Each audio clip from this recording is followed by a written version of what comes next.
TBC Tamil News. வணக்கம். இது டிபிசியின் செய்தி தொகுப்பு. சர்வதேச தொழிலாளர் தினமான இன்று இலங்கையின் தலைநகர் கொழும்பிலும் வடக்கு கிழக்கு உட்பட ஏனைய பாகங்களிலும் அரசியல் கட்சிகளாலும் தொழிற்சங்கங்களாலும் ஊர்வலங்களும் பேரணிகளும் ஏற்பாடு செய்யப்பட்டிருக்கின்றன. தொழிலாளர்களின் உரிமைகளை வென்றெடுத்த கடந்த கால போராட்டங்களை நினைவுபடுத்துவதுடன் அவர்களின் பிரச்சினைகளுக்கு தீர்வுகளை காண்பதற்கு முக்கியத்துவம் கொடுப்பதையும் விட எதிர்வரும் தேசிய தேர்தல்களுக்கு முன்னதாக தங்களது பலத்தை வெளிக்காட்டும் ஒரு போட்டியாகவே முக்கியமான கட்சிகள் இன்றைய தினத்தை நோக்குகின்றன. பிரதான கட்சிகளான ஐக்கிய தேசிய கட்சி, ஐக்கிய மக்கள் சக்தி, ஸ்ரீலங்கா பொதுஜன பெரமுன, தேசிய மக்கள் சக்தி ஆகியவை கொழும்பில் மேதின கூட்டங்களை நடத்துகின்றன. தேசிய மக்கள் சக்தியின் தலைமை கட்சியான ஜனதா விமுக்தி பெரமுன கொழும்பிலும் மாத்தறையிலும் யாழ்ப்பாணத்திலும் மேதின கூட்டங்களை நடத்துகின்றது. இந்த கட்சி இவ்வாறாக நாட்டின் பல பாகங்களில் ஏக காலத்தில் மேதினத்தை கொண்டாடுவது இதுவே முதல் தடவையாகும். ராஜபக்சக்களின் பொதுஜன பெரமுனவை தவிர ஏனைய பிரதான கட்சிகள் தலைநகரில் அவற்றின் கூட்டங்களை நடத்துவதற்கு முக்கியமான வீதிகளையே தெரிவு செய்திருக்கின்றன. மைதானங்களை தெரிவு செய்யவில்லை. பொதுஜன பெரமுன மாத்திரம் பொரளையில் கெம்பல் பூங்கா மைதானத்தில் அதன் மேதின கூட்டத்தை நடத்துகின்றது.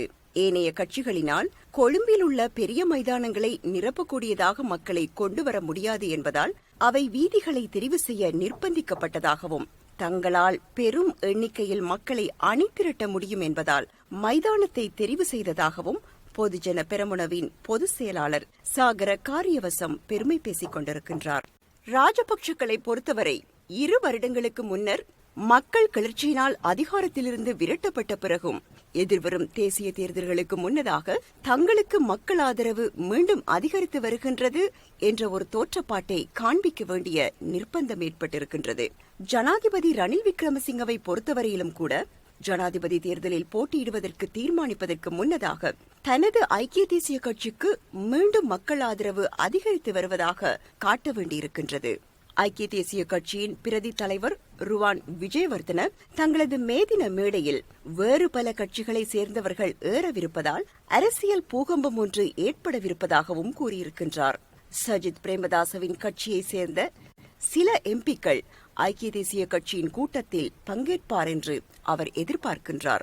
ஸ்ரீலங்கா சுதந்திர கட்சி இரு பிளவடைந்து அதன் தலைமைத்துவம் குறித்த பிரச்சினை நீதிமன்றத்தில் இருக்கும் நிலையில் முன்னாள் ஜனாதிபதி மைத்ரிபால சிறிசேன தலைமையிலான அணி அதன் மேதின விழாவை கம்பஹா மாநகர சபை மைதானத்தில் கொண்டாடுகின்றது.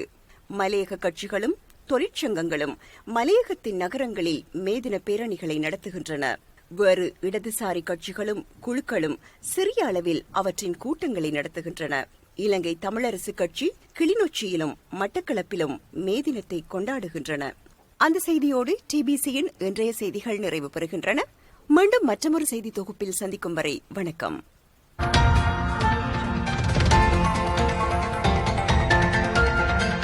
TBC Tamil News.